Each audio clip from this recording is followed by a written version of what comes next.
तो स्टूडेंट आज हम देखने वाले हैं final accounts of sole proprietorship concern. इसका क्वेश्चन मैंने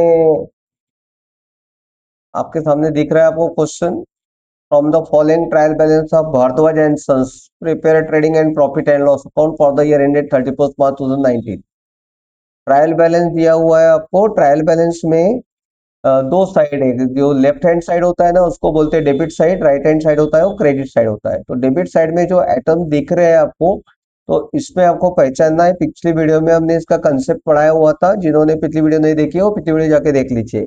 तो इसका कंसेप्ट क्या है कि डेबिट साइड में जो आइटम्स है उसमें या तो वो एक्सपेंसेस है या तो वो असेट है। मतलब जब भी आप डेबिट साइड देखते हैं तो आपको अपने आप को दो प्रश्न पूछने हैं। जैसे आपने कोई आइटम पढ़ा तो उसको आपको पूछना है कि असेट है या एक्सपेंसेस है। ठीक है। और क्रेडिट साइड में होती है लाइबिलिटी या इनकम। तो ट्रायल बैलेंस दिया हुआ है, नीचे एडिशनल इंफॉर्मेशन दी है, एक ही एडिशनल इंफॉर्मेशन है। तो हम लोग स्टार्ट करते हैं इसको सॉल्व करने के लिए। तो सबसे पहले मैं I will start from the debit side से। मैं स्टार्ट करूंगा। रॉयल्टीज अमाउंट दिया है 4000। तो रॉयल्टीज को आपको पहचानना, आइडेंटिफाई करना है ये क्या, ये असेट है या एक्सपेंसेस है। तो रॉयल्टीज क्या है, एक्सपेंसेस है। एक्सपेंसेस में भी रॉयल्टीज डायरेक्ट एक्सपेंस है। तो हम इसको कहाँ लिखेंगे, ट्रेडिंग अकाउंट में लिखेंगे। अब ट्रेडिंग अकाउंट में मैं क्या करूंगा ना, मैं 3 से 4 लाइन जगह छोड़ दूंगा। क्यों छोड़िए मैं आपको बता दूंगा कि एक लाइन क्यों छोड़नी पड़ती है। ठीक है। तो हम रॉयल्टीज को लिखेंगे ट्रेडिंग अकाउंट के डेबिट साइड में, हमने फोर्थ लाइन में लिखे। अब यहाँ आप देखना, आपको अमाउंट के मेरे पास दो कॉलम दिया हुआ है। इसको मैं फर्स्ट वाले को मैं इनर कॉलम बोलता हूँ, इसको मैं आउटर कॉलम बोलता हूँ। ठीक है। आगे आपको धीरे धीरे समझेगा कि इनर में क्यों लिखना है, आउटर में क्यों लिखना है। जैसे जैसे आगे वीडियो में बढ़ते जाएंगे वैसे वैसे मैं आपको समझाते जाऊंगा। नेक्स्ट आइटम है आपके पास में ड्रॉविंग्स है। तो ड्रॉविंग्स लिखने के लिए ना आपको सबसे पहले कैपिटल लिखना होगा। कैपिटल कहाँ दिया है, क्रेडिट में दिया है। लाइबिलिटीज है, कैपिटल क्या है, लाइबिलिटीज है। तो हम क्या करेंगे ना, हम लोग बैलेंस शीट में आ जाएंगे। ये बैलेंस शीट का प्रोफार्मा मेरे बना के रखा हुआ है। यहाँ पे हम लिखेंगे कैपिटल। यहाँ क्या लिखेंगे हम, कैपिटल। और कैपिटल का अमाउंट हम फर्स्ट कॉलम में लिखेंगे। अब हमने कैपिटल कॉलम अमाउंट जो है वो फर्स्ट कॉलम में क्यों लिखना है, क्योंकि कैपिटल में से हमको ड्रॉविंग्स प्लेस करना है। ठीक है।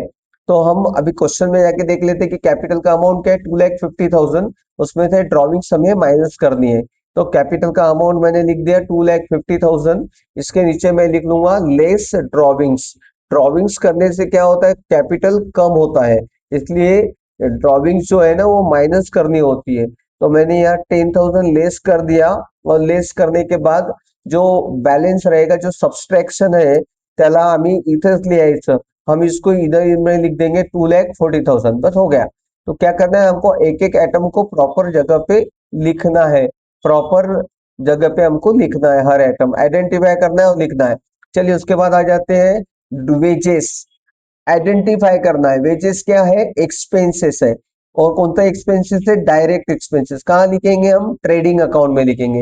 ये ट्रेडिंग अकाउंट आ गया हमारा। ट्रेडिंग अकाउंट में मैं रॉयल्टीज के नीचे लिखूंगा वेजेस। सामने हम लिखेंगे टू वेजेस। और इसका अमाउंट हम लिख लेंगे, वेजेस का अमाउंट क्या था आपका 6,000। तो वेजेस का अमाउंट मैं लिख देता हूँ यहाँ पे 6,000। ये हो गया आपका, वेजेस लिख लिया हमने 6,000। ठीक है। चलिए ठीक, नेक्स्ट आइटम क्या है देख लेते हैं। नेक्स्ट है परचेसेस। तो जब भी आप परचेसेस देखें ना, तो सबसे पहले आप ये देखिए परचेस रिटर्न क्वेश्चन में दिया है क्या।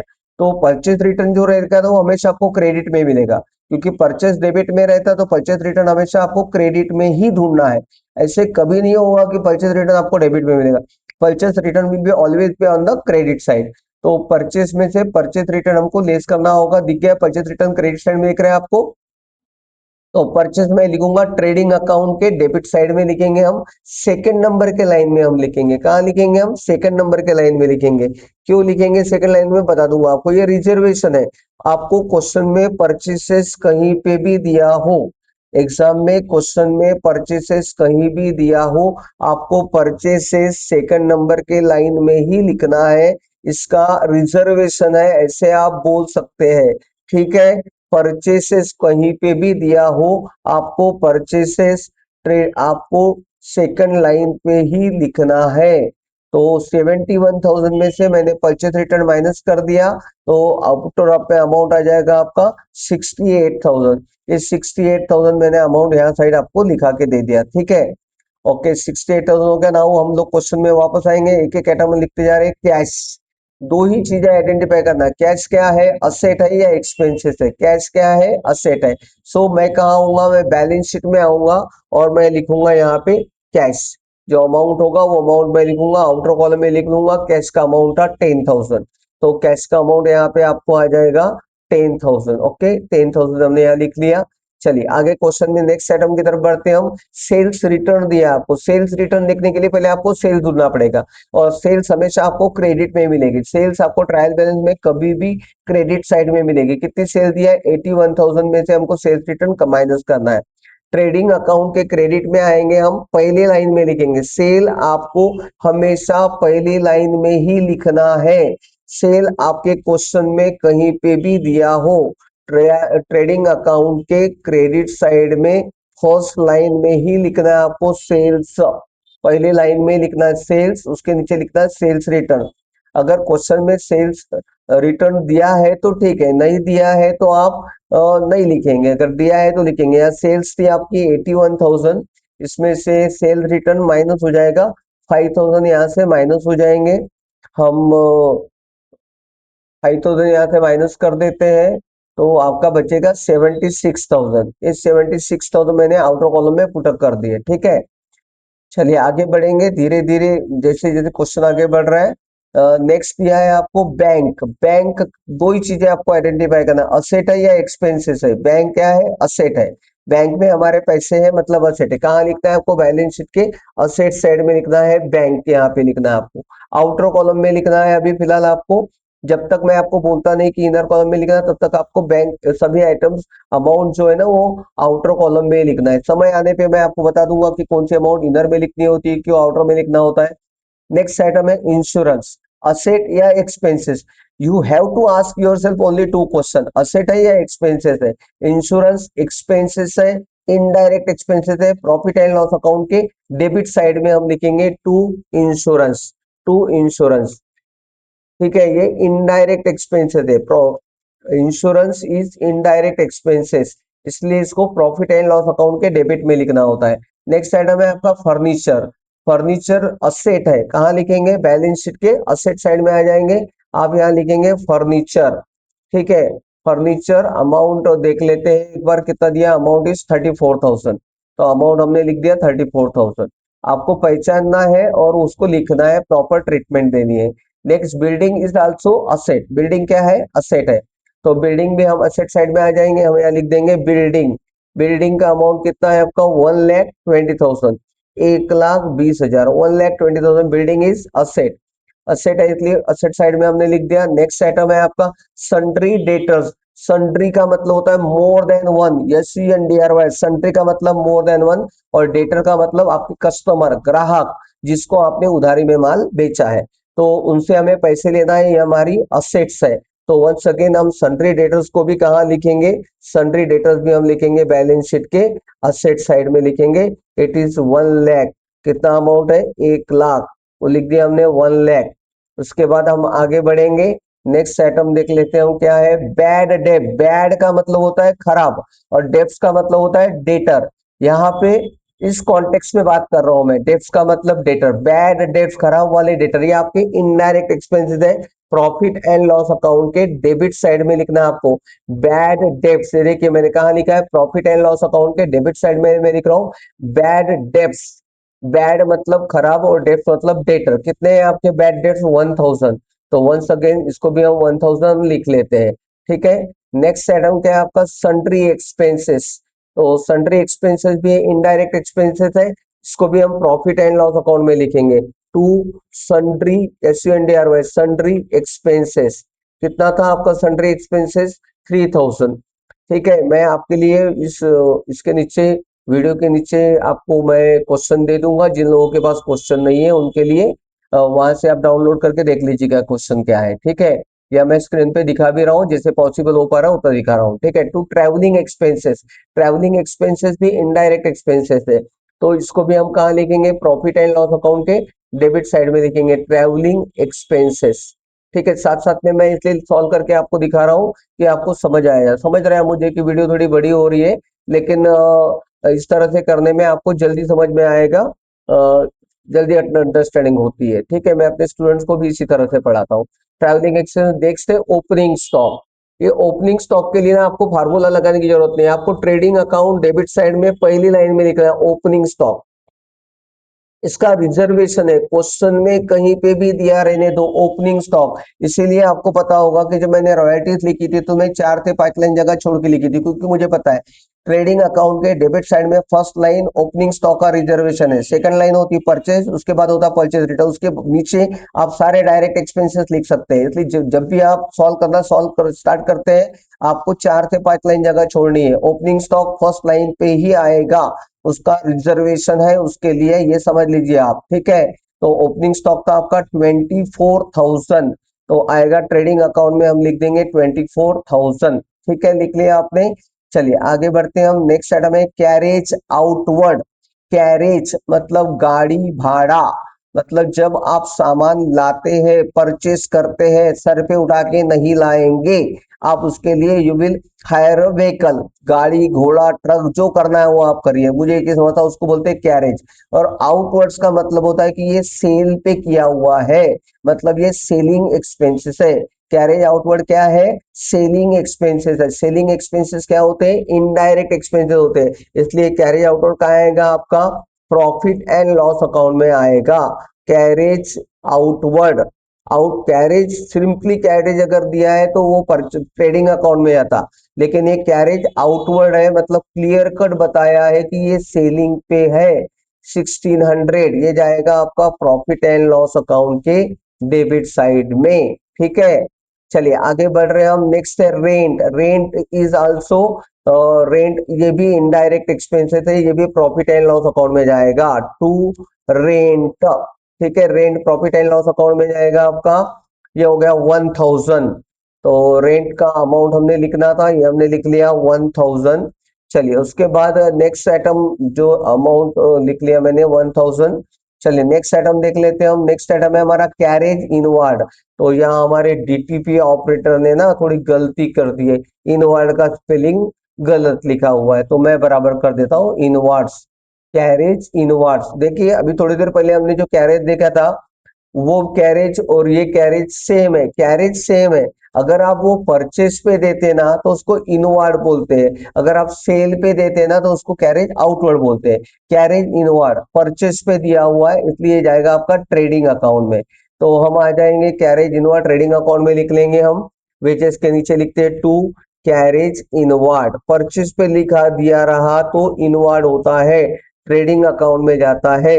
सेल पे किया तो प्रॉफिट एंड लॉस अकाउंट में आता है, क्योंकि वो it becomes and selling expense बन जाता है। नेक्स्ट है सैलरीज। सैलरीज क्या है? इनडायरेक्ट एक्सपेंसेस है, तो ये प्रॉफिट एंड लॉस अकाउंट में हम लिखेंगे टू सैलरीज, अमाउंट है आपका 16,000। तो देखिए मैंने स्टार्ट किया था डेबिट साइड से स्टार्ट किया था, और एक भी आइटम मैंने स्किप नहीं किया है, सारे आइटम में जैसे कैसे लिख रहा हूँ। ठीक है, now I will come to the credit side. Credit side में जब आते हैं ना तो आपको दो चीज सोचना है कि लाइबिलिटीज है कि इनकम है।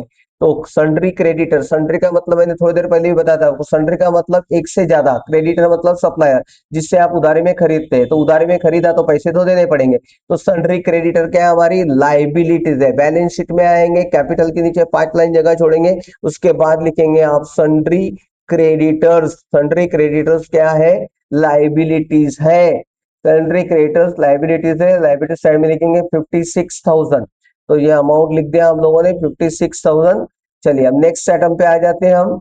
सेल, बस क्रेडिट साइड में आपको लाइबिलिटी या इनकम, तो सेल हम ऑलरेडी लिख चुके हैं, इनकम थी परचेज रिटर्न हम ऑलरेडी लिख चुके हैं, कैपिटल हम ऑलरेडी लिख चुके हैं, bills payable and bank overdraft. तो हमें क्रेडिट साइड में लाइबिलिटी या इनकम, बिल्स पेएबल क्या है? लाइबिलिटीज है, तो हम क्रेडिटर के नीचे लिखेंगे बिल्स पेएबल।